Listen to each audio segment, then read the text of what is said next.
Okay, good morning, everybody. Good morning. Today's going to be two parts. Part one is going to be a little bit about Rabbi Chaim and who he was. There will definitely be some overlap with what we spoke about Friday night, but I want to flesh it out a little bit, discuss it a little more. Usually I try to come very prepared. Now I just have a lot of thoughts in my head, and I'm going to try to have them come out in a coherent way. But if it's a little if I'm jumping around a little bit, I didn't have that much time to prepare, to process, to think about it, and even as we speak, there's more and more coming out. He's being buried right now. I just saw the live feed a second ago that they just brought the mace to the cemetery. Okay, so Rav Chaim Kanievsky was born in Pinsk to the stipler of Yaakov Yisrael Kanievsky, who was, I mentioned Friday night, is the author of the Kehillas Yaakov, which is a very important work, a very important achron in when one is learning Gemara. It's hardly a sugya he doesn't touch, but he doesn't say something on it. And when he says something on it, it's usually something that's important, that's novel, and really oftentimes very beautiful.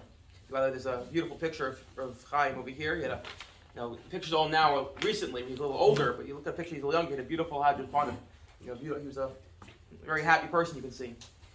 Reb Chaim, as I said, if they want to write a biography about him, I don't know what there really is to write, because he sat for the last almost 90 years and learned. Maybe 80 years and learned, and he learned, and he learned, and he learned. 17, 18, 19 hours a day. He learned in a way that with tremendous hasmada. They once said to him, if you're so into learning, why do you go and be a sandik all over Israel? He used to go travel to be a sandik. He said, it's not different to me. I sit in the car, I'm learning. I'm at the bris, I'm learning, and I'm at my house, I'm learning. It's all the same. He wasn't distracted. He trained himself not to be distracted by whatever was going on when he was driving, and therefore it really didn't make a difference whether he was sitting in his house or he was on the road. He just had a tremendous bekiyas, just knew everything. Every year he would review Yerushalmi, Bavli, Sifra Sifri Mechilta, Shulchan Aruch Tur, Rambam, Zohar, Tikkunei Zohar, the gamut of the corpus of Judaism, really. In fact, Yeshua Hartman, who wrote the commented footnotes on the Maharal. I don't know if you've seen these blue Maharals. I have one in my office, I believe. Basically, the Maharal writes one line, he'll write 3 pages of commentary. Trying to footnote the Maharal, because the Maharal again writes them all over, didn't bring sources. So there was a certain source he was stuck on. So he looked in the computer, couldn't find a source for it.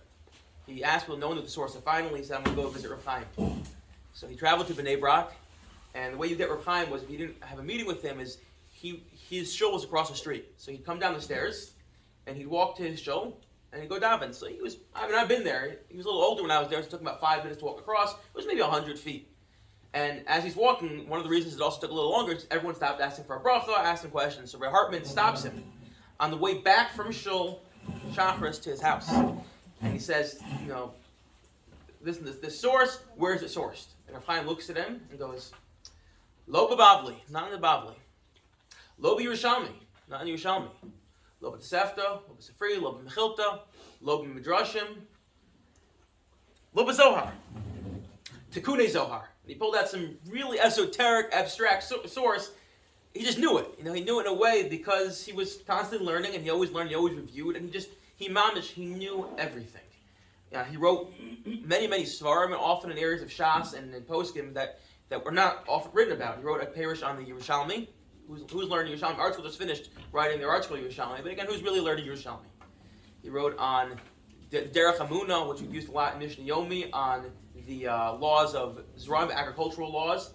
Apparently, there's never been a book written on Egla Rufa, that esoteric, strange area of halacha, so he wrote one, because why not? Someone had to write it, so he said to write it. He decided to write it. He covered everything, but again, he was someone who just dedicated his life to learning, and he knew so much. Rabbi Ramon from Gush sent out a letter this morning to his Tzibur, and he wrote the following story. Rav Chaim once got to a bris milah, and someone walks over to him and goes, Rav Chaim, how many times did it say the word Moshe? Is it right, Moshe Rabbeinu in the Torah? So Rav Chaim told him a number. I don't remember what the exact number was. He hasn't written the number here. This actually was in the New York Times obituary, which was not a very favorable op-ed, but you can't expect more from newspapers. And he said, how many times did they were Moshe in the Torah? So the guy said a number, and Rav Chaim said a number. The guy said, it's not correct. Sorry, it's actually 2 less than you said. Rav Chaim says, no, it's 97, or 95. The guy said, no, it's 97. So if a guy goes, I know, I did a computer search on Bar Ilan, it's 97 times. Rav Chaim looked at him and goes, no. You see, you said, you typed the word Mem Shin He, which spells Moshe, but it also spells, the pasuk in Devarim, it says, V'zeh Dvar Shemitah Sheshama Kol Baal Maseh, or Masha. Not Moshe, but Masha. And then furthermore, V'im Yimah Bayis Mios Miseh. So the two times in the Torah, the Mem Shin He comes up. Bar Ilan doesn't know better, it's a computer. I know, so that just tells about him. That just says about him. Rabbi Rowan also wrote that he once went to visit the Stipler. And he said to the Stipler, do you have any eitzos for raising children? The Stipler said, yes, you have to daven and cry a lot. And he said, you don't know how much I davened and cried on my son Rav Chaim. And he said, every time I went to Rav Chaim, you see it. You really saw it. Rav Chaim was someone who really, he epitomized, and this is what I said the other night, he epitomized the best of the Haredi world. And as someone, it's not our Masorah. We, at least, we're proud of our Masorah. We have a different Masorah.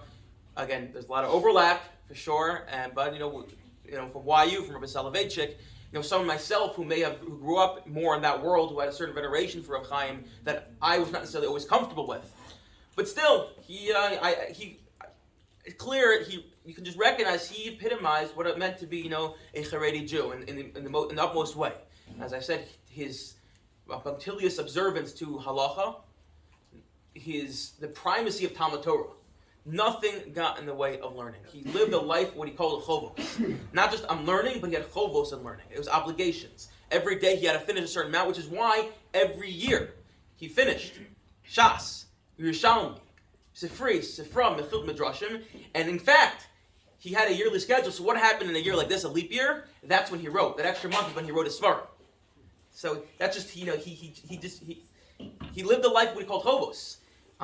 They said one time he finished in the middle of the year. He goes, I have to make a siyum. He said, why are you making a siyum? He said, I finished Shas in my dreams. I don't know what that means, but I can tell you this much: as someone who spends a lot of time learning, there are times when I also dream Torah. It's usually gibberish because I'm not on that level. But you spend your day learning something, you spend your day doing something. That's what you dream about at night. So if I dream gibberish, it makes sense that someone who really is learning dreams Torah. And I think it's mechayev to all of us that at least one time in our life we should have a dream of Torah. And if we don't, that means we're not learning enough. That means, the chovos of Rav Chaim, to say the amount he learned, 17 hours a day, tells each and every one of us. And again, maybe it's a different world, but we have what to learn. And especially in our tzibor, the modern Orthodox tzibor, we do not learn enough. We do not place Torah on the pedestal that the Haredi world puts it on. And yes, we have other obligations, and yes, we believe that we should be doing other things as well, but we still are not learning enough. Going to Shiur once a week is not learning enough. Learning 5 minutes a day is as much as we should be doing it, we could do more and we should do more. And that's, I think, very important and something Rav Chaim would say to us and something we should know.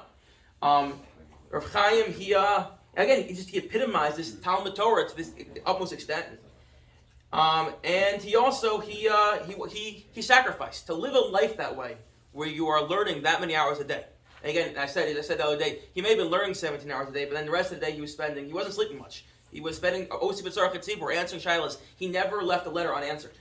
And you can read this an interesting article by Benjamin Brown. He's a professor in Israel. He wrote his magnum opus was on the Chaz Nish. The Chaz Nish was Rav Chaim's uncle. And they're translating it to English, so soon it'll be out. We can all read it. But he wrote a very interesting letter about Rav Chaim's Teshuvos, which we'll see soon. Rav Chaim never left a letter unanswered. He was always answering. Oftentimes he'd answer them with his wife. She would read it to him. He would tell her to respond. It was sometimes just very short and succinct. But that's who he was, and he sacrificed. To live a life like that, you have to sacrifice. Sacrifice not just monetarily, but also dreams, also aspirations. We live in a world where we have certain dreams, and they could be very laudatory. They could be something that we, again, earning a certain social stature, getting a certain job, getting promotion, going on certain vacations. All good and well, all sanctioned by the Torah. But also to recognize that there's another way to live. And that involves sacrifice. That involves never going on vacation. That involves never getting that certain social stature. That involves sitting in your room. Every single Jewish kid, especially in the religious and more right-wing world, knows Rav Chaim's name. He's the equivalent of any celebrity, but he spent his day in a room surrounded by books, not caring for the fact that literally his name is quoted right and left. You put his name into the internet, it's quoted right and left. He didn't care. He didn't even know. He was sitting and learning. He was doing the same thing. And that involves sacrifice. That involves a tremendous amount of sacrifice. And that's something, again, as I said Friday night, I really believe it. We have a different Masorah, and we are proud of our Masorah, but we have to also sometimes ask if certain decisions and a certain comfortableness we have with our Masorah because we don't want to take on certain aspects of that rigorous Talmud Torah, that rigorous and punctilious observance of mitzvos, and that amount of sacrifice. And there may be an element of that there somewhere which we have to get rid of. And lastly, what I want to say is as follows, and this really comes from Rav Meir Twersky. He said this over at after Chacham Avadia passed away. He said, you talk about someone on this level who knew this much Torah, who literally dedicated his life, who had that amount of patience to sit and learn, who really had it all. He had the brains, and he had the patience, and he had the family. His father was the Stipler. His uncle was the Chassan Ish. His father-in-law was of the Yashiv. He had it all. So how could we relate to that? So Rav Twersky said two things. One is, Rav Chaim on his level did not have to put in 17-hour days, and then also spend the time Shabbat Tzibor. He could have rested a little bit, and he still would have been Rav Chaim Kanievsky. But he didn't. And that's mechayev to all of us, to recognize we can't be complacent even when we know we've reached a certain goal. We've reached our goals. There's always striving for more. You know, they say a story about the Rogatchover, who was also a great Gaon, that someone once asked him, like, how do you know every single source? He's like, I just saw it yesterday, because you're constantly reviewing and constantly learning and pushing yourself. So in a way, you know everything because you're constantly just seeing everything. So that was one. That's one way we can relate to him. And another way, said Rav Twersky, was maybe that's the point. Maybe we can't relate to him.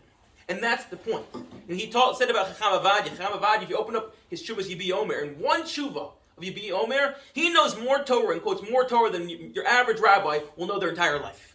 And says Rav Twersky, maybe that's the point. Before we start tampering with the Masorah, before we start saying, I think this should change or that should change, we should recognize who the Baalei Masorah are. The people who are transmitting the Masorah. People on the level of Rav Avad Yosef, people on the level of Chaim Kanievsky, who we can never come close to how brilliant they are and have the hasmad and the dedication they have.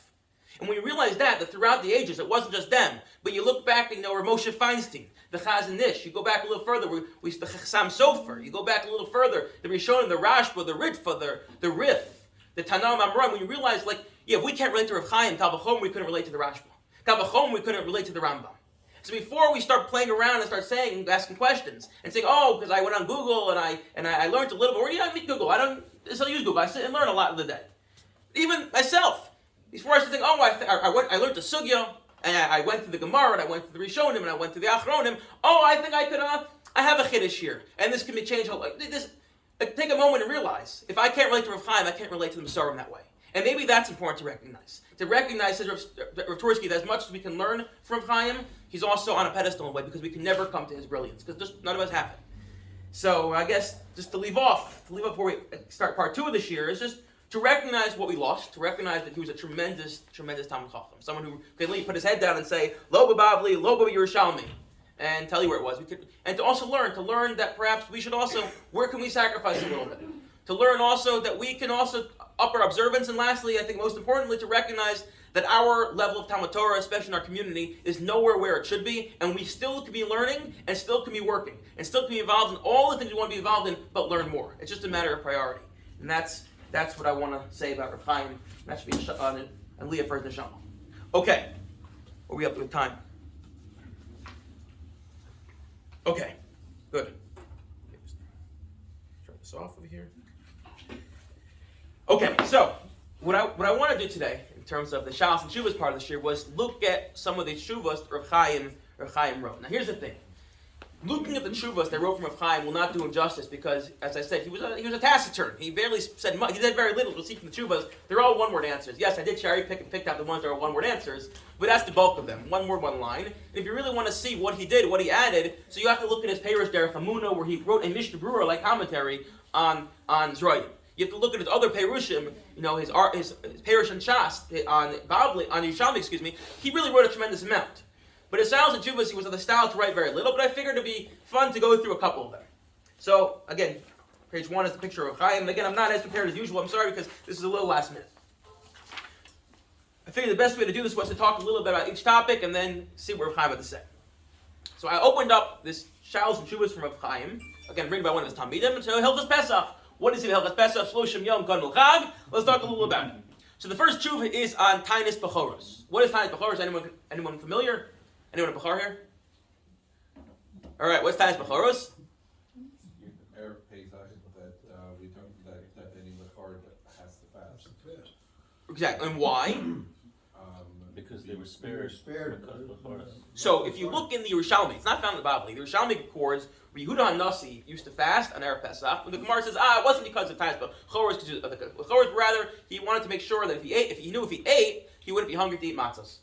So he used to fast. However, it's found in the Masechta Sofrim from this first source that, based, and the Torah quotes it, that based on the fact that all the Bechorim and Bechoros spared, therefore they fast.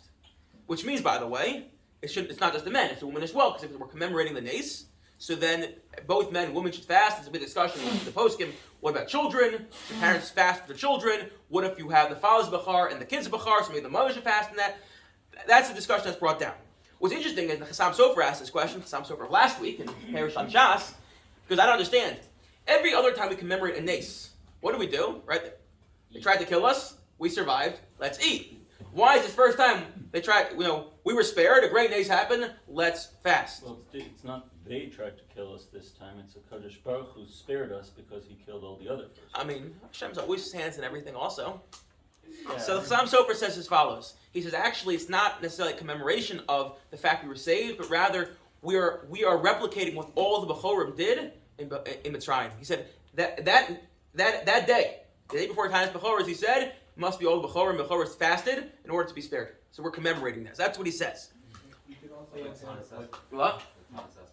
Like Tanis, that's actually talking to the point. Like Tanis Esther. and just like Tanis Esther, you have the Suda afterwards.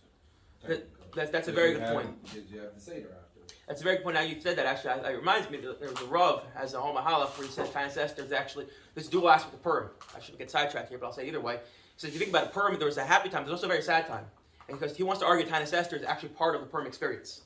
That we're commemorating both that aspects of Purim, both the lead up to it, where we're sitting in sackcloth and ashes, and then the Purim itself. So actually, it's part of the whole Purim experience. Okay. The question is, if that's true that it's about commemorating what they did, so what about someone who wasn't there, i.e. a ger? Should a ger fast? So if you look at the first source, the question asks Chaim, ger tzedek shu bachar la'aviv, hanach nitzarach l'zanesh. If a ger tzedek whose father or his father isn't Jewish, does he have to fast? Says Chaim, no, because he wasn't saved. Others say no. Once you're, again, as discussed by the Rambam, once you're part of you join the Jewish people, you take on all the Torah. But Chaim said no, because it's really just commemorating the fast. And maybe so much so, it's not that all of Klal Yisrael is fasting. Only the Bechoros are fasting, so it's something particularly unique to the Bechorim and those who were there in Mitzrayim.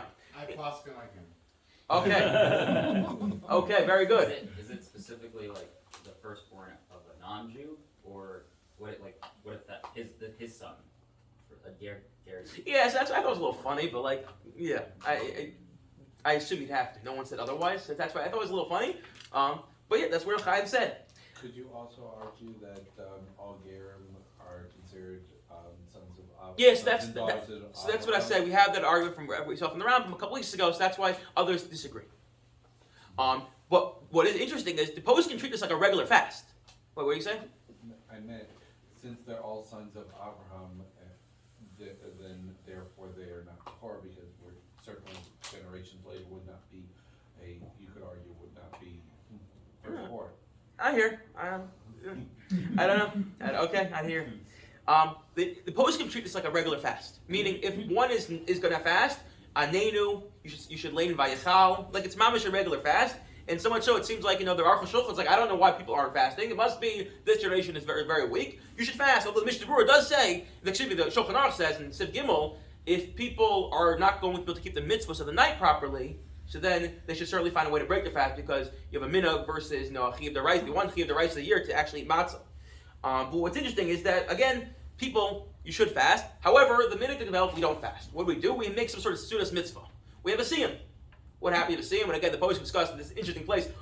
This is where they discuss it. What can make a siyum on? Can it be in a book of Tanakh? Can it be a book a Gemara? Do you have to know the Gemara? Can you just read it really quickly? All these discussions are brought up. Do you have to make it yourself? Can you be part of the siyum? So all these discussions are brought up. But the question is as follows: if this is mamish a regular fast, right? Think about it. Kind of tibur. You're laying by yachal. You're saying anenu. So then, what is going on here? So then, why are we trying to get a way out of it? More than that, the halacha is with the regular time of tzibur. If you break your fast. So then you broke your fast, you should go back and fast again. Let's say you forget it the time is and you eat something, so go back and continue fasting. Or make it up some other time. What is it about this tinus that we say once you break it, you join the Sudas mitzvah, Now all good and well, you don't have to fast the rest of the day. So here Rav Chaim had a chiddush. And this is actually not found in his Shailos U'Teshuvos, but this is found in the Maisa Rabbi, Orchos Rabbeinu, which is a 6 or 7 volume work dedicated to the life of the Chazon Ish, his uncle. Sipra Hagon of Gershon Edelstein, who is the Rosh Yeshiva Panovich, who just gave a hospital to Levi just a few moments ago. She'opo Gon Hagia Pam L'Chazon Ish. His father came to the Chazon Ish. V'amalo ki banu ha'ir ha'or hayos becharhu ube'er pesach ozesim b'sechlas v'ochel. Im tzarek lasses otzim b'suda shniya ki b'shar tainas af im ochel mimshach tainas. He basically asked our question that on a regular fast, if you break your fast, so then you still have to continue fasting once you finish eating. So why we say on Tainas Bechoros, once you break your fast to join the Suda on the same Sechlas Tamid or whatever you're finishing, you can now you can eat the rest of the day. Etc.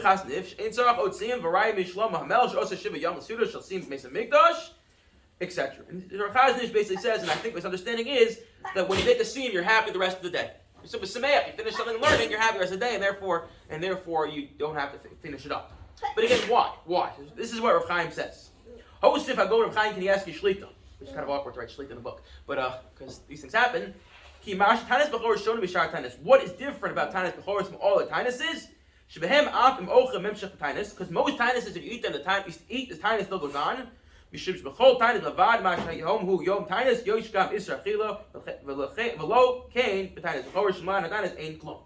as follows.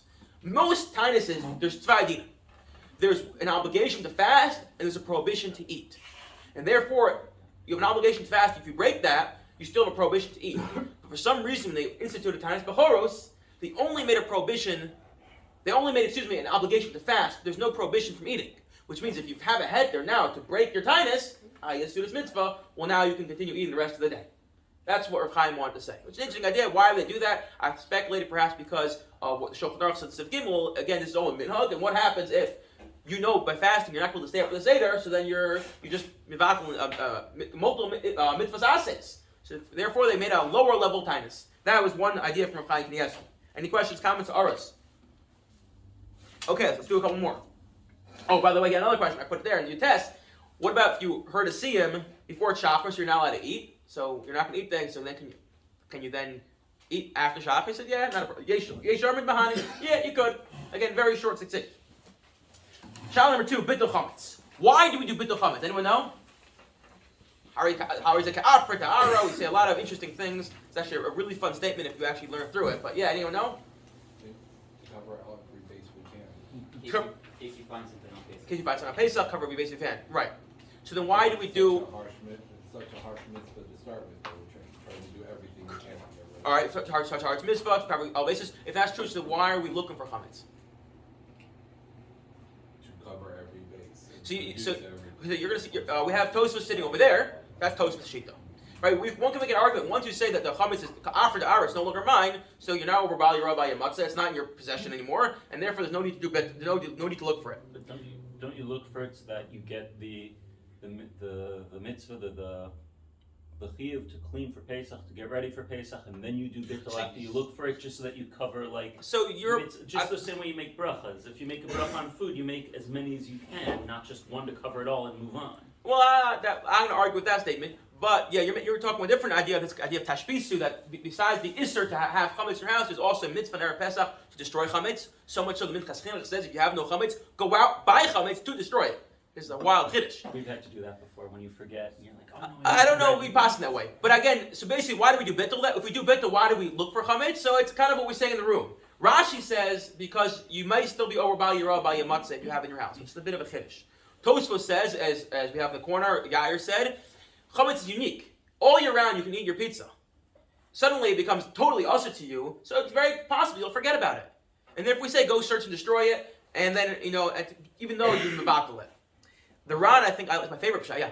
The other issue I heard is that if you're just relying on mevatel, that's just basically a thought. Oh, I don't want it anymore. You can just as easily, since it's something that's in your house all the time, and you eat all the time, and you're permitted all the time, except for this 1 week, you can just as easily, during Pesach, have a random thought, I wonder if I should have that pizza that's in the freezer. and at that point, you can mevatel again, but at the same thing, you're going to be over during those. So that's a little more complicated, only because the once it's asher b'hana, you can no longer reacquire it. But then again, the Gemara in Psachim says that there are two things that are not in your possession, but the Chazal make it look like it's if in your possession. Chametz is one of them. So let's hold that thought. But Tosfos says your idea that again you're not used to. You'll see the chametz. It's not you mevatel it karika afradara, but like you forget that and you take a bite out of it. The Ran says my favorite shot. What's going to happen? You see that beautiful Danish sitting there, that good Danish with the chocolate oozing out. Everything is batel, the dirt to me, but not that one. I'm not getting rid of that so fast. Which is also that there are those who want to say perhaps you're not gonna have full kavanah, meaning, yeah, it's really disgusting to me. It's sitting there, you're not gonna want to. And lastly, the Radvaz says something interesting. He's like, chametz in machshava is compared to the Yetzer Hara. We'll discuss more about that in the coming weeks over Pesach. And the same, we want to eliminate every iota and little bit of crumb of Yetzer Hara from our life. We want to do the same thing with the chametz. So the question that's asked is, once you're doing b'dikas chametz, you're looking for chametz, how do you do it? The Gemara says you do it or laba or asar on the night of the 14th. Or in this case means night. The Gemara goes to 2 daf to explain why it means night. And one of the reasons is the Gemara says the Gemara wants to talk in a nice lashon, and to say night is not as nice as say day. Day is positive, it's optimistic. We like to speak with lashon sagi nahar. We like to speak in a positive way. And the Gemara says you have to use a candle. You can't use a torch. Why? Because if it's flickering a lot, the light's not as strong because it's kind of moving around. But also you don't want to put it into the crevices because you want to burn your house down. So you shouldn't do. But also the Gemara says you do it at night for 2 reasons. One is because night people are normally at home, and also at night when you have one light, you're more focused. You're more focused because you know exactly where the light's pointing. Question, therefore, are discussed is, what about if you have electric lights on? Do you have to turn them off in order to use a more focused flame? Says Reb Chaim, electric. Do you have to turn off the electric light at a time that you are looking for Dikas Chametz? What did he say? Ein al tzadi, eino tzarech. You don't need to. The Brisker Rav was machmer too, and anyone knows there's actually not a rivalry, but Brisk is always Yerushalayim. Rav Chaim, that world is Bnei Brak. So it's like two competing approaches to a lot of things in life, Derech Halim, etc. The Brisker Rav said he should. Rav Chaim said not to. Rav Asher has a tshuva, and this Rav Asher has a tshuva, and he says in fact you shouldn't turn it off. It's even better. You have a light on and you have a flashlight, you'll see more chametz. Okay, should we do one more, or do you want to stop here? One more. Okay, fine. Lastly, this is interesting. We can discuss this at length another time. One of the things we do on Pesach is we sell our chametz. It's kind of funny. It's like a harama. It's a legal fiction. I'm selling you my chametz, but I'm buying it back after Pesach. If chametz is so bad, how can you do that? And interestingly, you only found this really coming to the coast discussing this once the Jews got into the liquor businesses. They started selling liquor and got involved in beer. So then suddenly, if you have a couple Danishes in your freezer, so okay, you can get rid of them. It'd be hard. Good Danish, but it's not so hard. Once you have thousands of dollars in merchandise, it's much harder. So the poskim start discussing this idea of bechiras chametz, where I essentially go to a non-Jew, I'm selling you my chametz. After Pesach, you'll sell it back to me. Why is that true? Because there's a machlokus in the Gemara. Chametz all of a Pesach, chametz that you had in your possession over Pesach, is asr b'hana. You're not allowed to use it. 3 of machlokus. Some say it's not asr b'hana. One opinion it's deraisa. One opinion it's derabanan. Is a kanas. It's derabanan gave a rabbinic enactment to punish you for having it in your house. And therefore, that's probably the way we paskin. Yeah. But I remember every once in a while you hear that it's not like a legal fallacy that there are instances where the people actually say, I want to buy all the chametz. Yeah. In smaller communities, Nah. you just have to... And also, let's be honest, if the rabbi is selling $1 million worth of chametz to the shul custodian, most probably you can't buy it back. No, but if it's a couple of $100. Yeah. Which is why, by the way, Mordechai Willig, he always sold to this guy, John Brown, who passed away last year. And every year, he said, John Brown, can you afford to buy whatever was X million amount of dollars? And John Brown would say, not in liquid cash. We had in Shas for many years. He had the Shabbos goy. He was Russian, and he would like do all the lights. And every year, everyone sold him their chametz. And then when he passed away, his mother came around and turned out to be Jewish. Welcome to Israel. So that you have to always be careful about not to sell to a Jew, because then you're in big trouble. So, the question is, where does this idea of this legal fiction, we'll call it, come from? So the Gemara, the Tosefta records a case. There was a Jew on a boat, and suddenly he realized, Yevei, Pesach's coming, I have all this chametz in my house, what am I going to do? He turned to a non-Jew next to him and goes, buy my chametz, I'll buy it back from him after Pesach. The problem with this case, says some of the poskim, is this guy was forced into a corner. He had no way to destroy his chametz. So maybe unless you're forced into a corner, you can't do it. In fact, the Ritva says, You can sell your chametz, but you can't do it every year. At the beginning of Kol Shai, it's like, if you sell it every year, so then you're showing it's not real. You do it once in a while, so then maybe taka, like, you can argue that it's real. However, the Chassam Sofer said no. Because when I sell this non-Jew my chametz, he could come into my property and start eating if he wants to, as in Barset. Because he has that ability, it's a real sale, even though he's going to sell back after Pesach. Salveitcha quoted B'Shem the Gra, you shouldn't sell real chametz.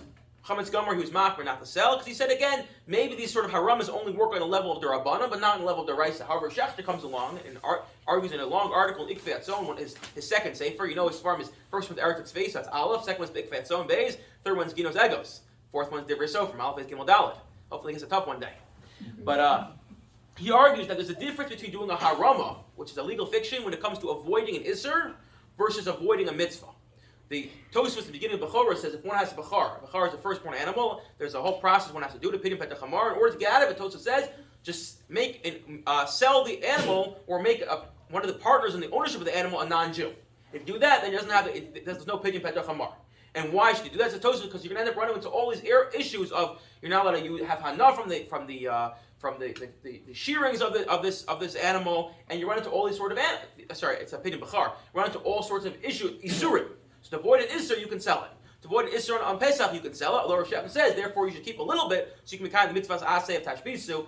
Also, it's where Rav Shechta says maybe a problem with the heter mechira, because you're selling land to avoid a mitzvah, perhaps, of letting the land lay fallow.